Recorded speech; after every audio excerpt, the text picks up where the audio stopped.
Senta, pega um cafezinho e vamos bater um papo? Meu nome é Gabriele, eu sou psicóloga e juntos vamos falar de amor, de autoestima, de autoconhecimento, de vulnerabilidade. Eu tô preparada para me abrir. E você? Porque eu sei que é amor.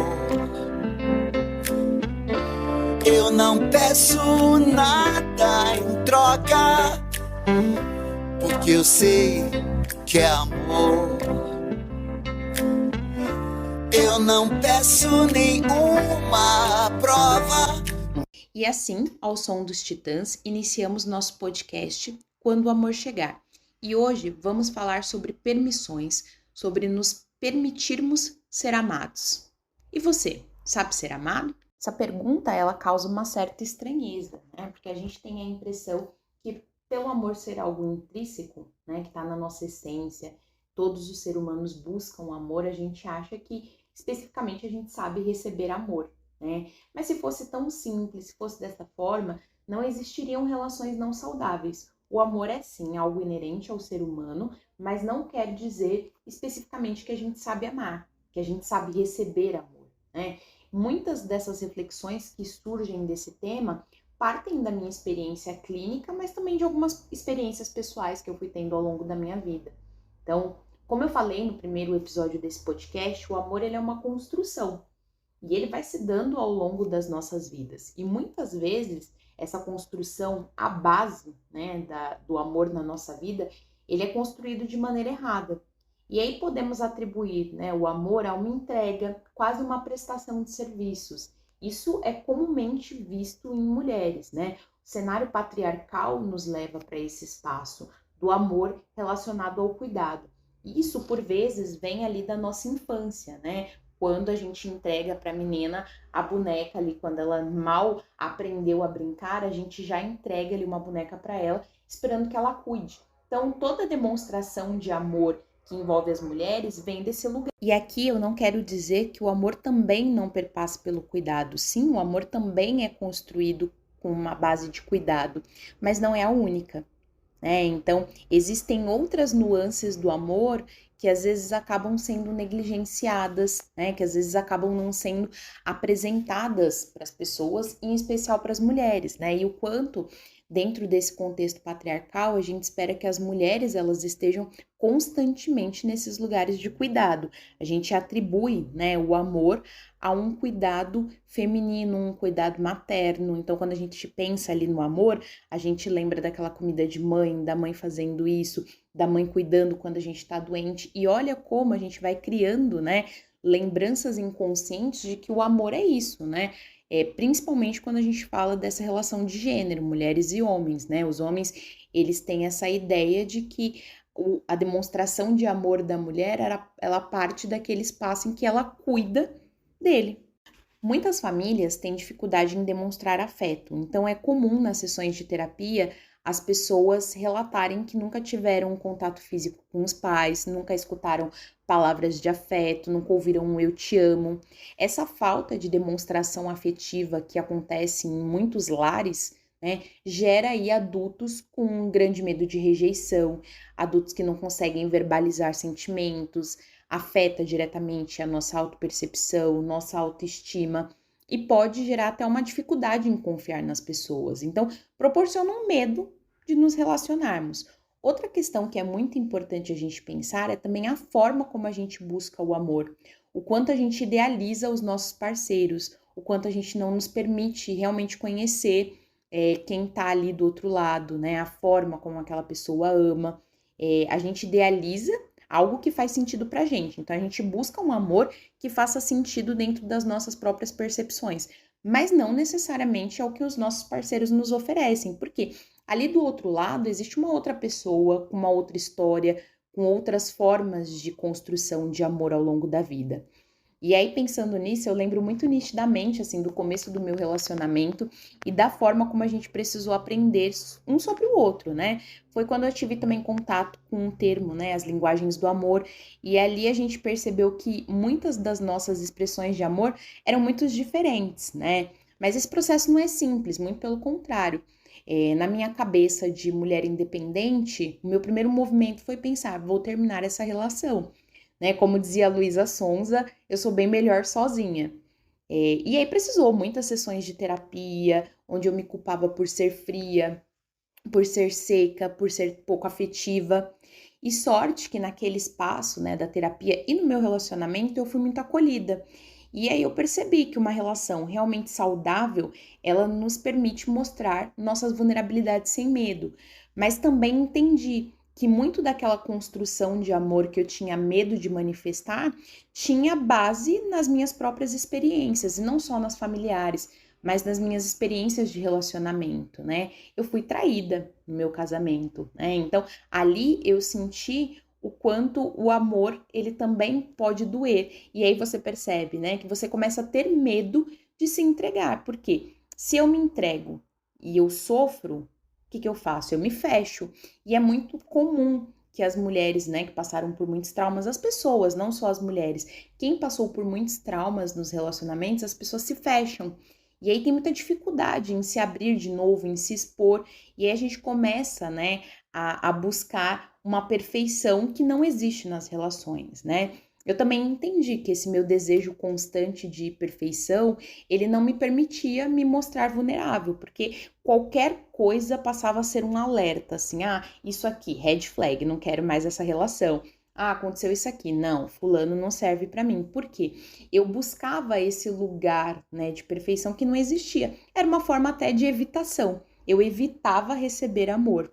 E aí eu também entendi que em mim mesma, né, esse meu desejo constante de perfeição, ele não me permitia me mostrar vulnerável, ele não me permitia mostrar ali uma totalidade, eu não podia mostrar quem eu era, porque eu sentia que se eu falhasse, né, eu não seria amada. Mas o amor real, né, o amor saudável, ele te permite ter espaço para errar. Por quê? Porque o amor ele não é medido por acertos. Você não precisa ser perfeito para ser amado. Mas não é toda relação que te permite mostrar essa vulnerabilidade de uma maneira saudável. Existe aí muitas formas de amor onde qualquer vulnerabilidade que é exposta, ele já serve ali para de alguma maneira aquilo vir como um ataque para você. Então você não se sente segura dentro daquele espaço para se expor. O medo de não ser suficiente, por vezes, né, faz a gente querer abandonar as relações ou até mesmo sabotá-las, né? O famoso eu abandono antes de ser abandonado. E quem passou por algum tipo de trauma, né, na vida amorosa, tende a se auto-sabotar, né, para evitar aquela sensação. Então, eu tenho tanto medo de que algo ruim aconteça nesse relacionamento que eu prefiro estragar ele ali no começo para não chegar. Mas isso, né, é importante a gente destacar que ninguém faz de maneira consciente, né? A gente faz todas essas movimentações com os nossos traumas gritando aí no nosso inconsciente. Então, a gente tem ações que geram uma autossabotagem, mas que às vezes a gente nem percebe, né? Ou então também tem aquela sensação de que eu preciso ofertar algo para o outro, como se realmente o amor ele fosse uma moeda de troca. Muitas pessoas não sabem lidar com o amor como algo que se dá sem esperar nada em troca. Então, se eu recebo, se alguém é afetuoso comigo, o que essa pessoa tá querendo, né? Nossa, então vou precisar demonstrar muito, preciso ser muito mais, preciso ter muito mais intensidade, eu não posso ficar devendo nada pro outro, né? Então, as pessoas não sabem lidar com o amor sem esperar nada em troca, porque isso foi uma construção, né? Mas isso não quer dizer que o amor ele é construído dessa base, que eu vou entregar e não vou receber nada. O amor ele é muito mais uma partilha, né? O amor vem do outro sem a espera de que ele venha da mesma forma. Um amor, para ele ser saudável, a gente precisa reconhecer que não vai vir da mesma forma. Como eu disse, cada pessoa tem uma forma de amar. Somos pessoas diferentes, com histórias diferentes, e é natural que a gente manifeste o amor de maneiras diferentes. Como eu já disse e repito, o amor é uma construção social. Então, ele é afetado pelas nossas experiências pessoais. Eu preciso saber receber o amor que é ofertado pelas pessoas a mim e entender se para mim aquele tipo de amor faz sentido, né? Mas como assim, Gabi? Né? Um exemplo, eu vou utilizar os termos aí da linguagem do amor, porque eles vão ilustrar de uma maneira quase lúdica o amor, né? Mas eu não acredito que o amor é algo tão simples assim. Mas nesse caso ajuda na descrição e no exemplo, né? Então, uma pessoa que tem como linguagem do amor presentes e a outra palavras de afirmação. A pessoa que entregava presentes achava que estava entregando ali todo o seu amor. Em cada presente que ela dava, tô entregando amor.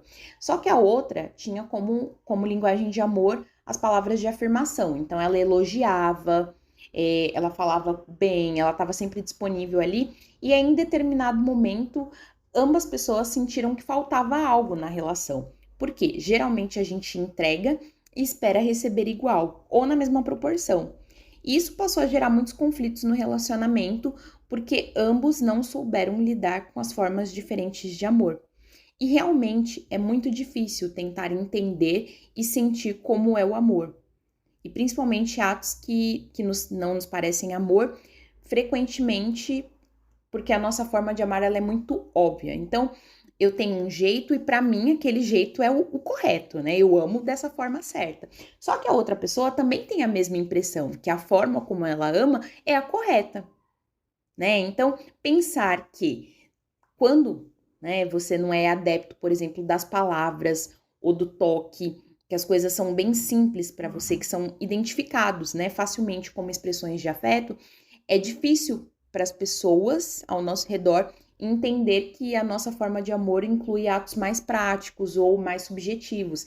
Então, a questão é que é muito mais fácil eu acusar o outro de que ele não tá me amando da maneira correta ou que ele não me ama, né? Do que a gente parar e analisar que existem formas diferentes de amor. Então, a gente precisa entender o que o outro quer transmitir. Porque é fácil a gente se queixar por não ser amado, quando na verdade a gente está reclamando por não ser amado da nossa maneira. E isso que eu falo vale para todos os relacionamentos, conjugais, familiares, amizades. A nossa forma de amar, ela vem muito pautada na nossa história de vida, como a gente dá, como a gente recebe amor. E por isso, antes de qualquer relação, a gente precisa se conhecer. A gente precisa entender os nossos processos, nossos traumas. A base do nosso amor, ela precisa conter diálogo. A gente precisa criar ambientes seguros nos nossos relacionamentos para que a gente possa expor nossas fragilidades, para que a gente possa se acolher, né? Um relacionamento saudável, ele precisa ser um espaço de exposição. Não tem como a gente amar e não ser vulnerável. E por isso, muitas vezes as pessoas querem amar, mas não sabem ser amadas. Porque existe uma diferença, né? Entre querer e ter e saber receber. Então, querer um relacionamento exige investimento. E aí a gente precisa se questionar o quanto a gente está disposto a dar. Ou você só sabe esperar receber, né? Ou você só tá ali naquele lugar de espera, você só quer receber. O que você dá para o outro? E nesse processo, né, de busca por amor, a gente precisa entender que tem muita gente que tá aí buscando o amor, mas não se ama. E aí, como eu falei no episódio sobre amor próprio, né? Como é que eu quero receber ali do outro algo que eu nem me dou? Né? E nesse processo, a gente se coloca em relações onde o amor não é presente. Né? É mais uma relação de entrega do que qualquer outra coisa. Se eu não me vejo, né, como alguém que merece ser amado, facilmente eu vou entrar em relações onde só eu entrego. Como alguém pode gostar de mim gratuitamente, né? Então, essa sensação pode estar atrelada a uma síndrome do impostor, a traumas, feridas emocionais não elaboradas. E por isso, né, para a gente ter uma relação saudável, para existir, né, um amor saudável nas nossas vidas, a gente precisa minimamente estar saudável de maneira individual, né? Ou pelo menos buscando esse processo. Se eu sou uma pessoa extremamente machucada, cheia de traumas, e eu encontro outra pessoa assim, como é que vai funcionar esse nosso amor, né? De uma frase que fala, né? Em feridas abertas, até carinho machuca. E é exatamente essa reflexão que a gente precisa fazer. As nossas feridas, elas nos permitem receber amor? A falta de prática no amor, que por vezes, né, nos faz lidar aí com o amor de uma maneira errada, por vezes nos fazem não saber lidar com o amor quando é entregue pra gente de uma maneira genuína. A gente não consegue reconhecer os nossos bloqueios e muito menos entender o que pode nos permitir romper esses padrões. Mas também eu preciso dizer que não é fácil identificar esses processos. Talvez você nem perceba que você não sabe ser amado. Tem aí alguns padrões, você até percebe os padrões, mas você não consegue identificar que isso diz muito sobre você não saber receber amor, e aí você vai reproduzindo esses padrões de maneiras inconscientes ao longo da sua vida. E uma forma, né, que a gente pode refletir sobre é percebendo se existem padrões nas pessoas que você procura se relacionar, principalmente padrões tóxicos, né? Pessoas indisponíveis emocionalmente, pessoas violentas. E aqui eu não tô falando nem só de violência física, mas aquela pessoa que fala mais agressivamente, que te xinga. Então, pessoas que precisam de cuidados constantes, sabe? Aquela coisa da mulher se colocar nesse papel de ONG de macho frequentemente, isso é um padrão. Então, existem muitos padrões que por vezes a gente vai buscando. E aí, como eu falei, de maneira inconsciente. Mas vale a gente revisitar nossas histórias amorosas aí e perceber, né? Por quê? Porque isso diz muito sobre a nossa forma de amar. O que essas pessoas ativam em você? Né? Memórias que podem ser familiares, e não por serem familiares são positivas, mas dizem muito sobre a sua construção. Então, entender quais são esses padrões pode te ajudar no processo de cura dos traumas. E, para isso, o autoconhecimento é imprescindível, né? Eu acho que a gente está aí, ao longo do episódio, falando isso muitas vezes. Para eu amar, para eu me entregar para o outro, eu preciso me conhecer, né? Porque até para eu me amar, eu preciso me conhecer. Então, se eu não tenho, né, zero autoconhecimento, como é que eu vou inserir outra pessoa nessa equação e achar que isso pode dar certo? Então, outra reflexão que é importante: quais medos são ativados em mim quando eu penso no amor? Né? O que eu sinto? Como as minhas relações antigas funcionavam ou como elas funcionam? Né? O que falam sobre mim essas relações? O que eu sinto quando eu penso em alguém me entregando amor? E por fim, qual amor eu idealizo, né? O que eu espero do amor? Porque muitas vezes, né, até a idealização que a gente tem do amor, aquela coisa que a gente busca, é uma construção aí do patriarcado. Né? Muitas mulheres, principalmente, elas falam que esperam homens que as salvem. E por que essas mulheres, né, buscam esses homens que serão seus salvadores, né, que vão cuidar delas ali? Porque elas não tiveram da figura masculina ao longo da vida esse cuidado. Então, elas vão buscando, reproduzindo esses padrões de busca, né? Eu busco ali, naquele meu parceiro, um amor que talvez seria um pai que deveria ter me dado, ou uma mãe, um cuidador de maneira geral. Então, eu sigo reproduzindo padrões de busca, eu sigo buscando coisas, mas não necessariamente eu estou buscando essa pessoa. Não é porque eu quero me relacionar com alguém assim, mas é que eu passei tanto tempo da minha vida buscando esse tipo de coisa que eu ainda me vejo nesse lugar, né? Como aquela criança frágil que precisa de cuidado. Acho que a grande questão, né, é exatamente essa. Eu não preciso seguir buscando coisas que lá atrás eu buscava, né? Eu não preciso reproduzir esses padrões. Eu posso simplesmente rompê-los e buscar só um amor saudável, né? Me relacionar com alguém sendo uma pessoa independente que busca outra pessoa independente. Então eu não preciso cuidar de ninguém e nem preciso ser cuidada. Apesar do amor ter também essa nuance do cuidado, eu sei me cuidar sozinha, mas eu busco alguém ali que me complementa, né? Então, entender as nossas relações é de extrema importância no processo. Todas as pessoas nas nossas vidas, elas nos ensinam sobre o amor. Umas nos ensinam que a gente deve nos amar, outras nos ensinam a aprender sobre o que não é amor, e algumas nos amam tanto que nos ensinam que não só podemos, mas como também merecemos ser amados. Então, todo mundo que passa nas nossas vidas é importante nesse processo. Todas elas nos ensinam um pouco sobre o amor. E como já dizia Lineker, né? Eu quero ser acolhida da mesma forma que eu acolho. E isso é para todos os tipos de relação. Para eu receber, eu preciso saber entregar.